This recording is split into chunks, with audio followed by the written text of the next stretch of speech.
Mga kapuso, trivia muna tayo ha. Alam nyo ba na trending ngayon ang kaboses daw ng kasama nating si Kuya Kim.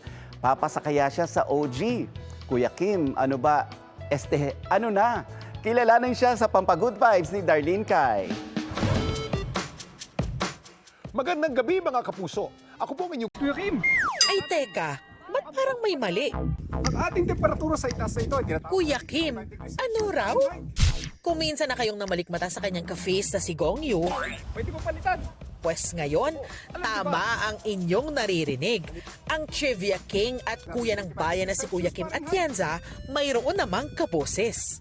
Sa ganitong klase lugar, tubo-tubo ang mga puno. Siya ang video editor na si Mon na ang tila pagkakapareho ng boses kay Kuya Kim, patok online. Kuya Kim, ano pong masasabi niyo sa... Trivia time! Si Mon, sideline niya raw ang pagiging voice actor. Ang hilig kong gayahin na kahit wala naman akong idea kung ano yung sinasabi ko, mukhang ang tali-talino ko kasi ginagaya ko si Kuya King. Oh, alam niyo ba? Ito ay natagpuan noong 1977 ng isang Japanese sailor mula sa Japan. Biro nga ng ilang netizens, siya raw ang Kuya Kim na medyo kinulang sa pag-review. Alam niyo ba? At nabuko na nga siya mismo ni Kuya Kim. Ang kanyang panggagaya, nirepost niya. Nagulat ako na parang kinikilig ako kasi idol ko si Kuya King. So, ayun, sana hindi siya nga galit.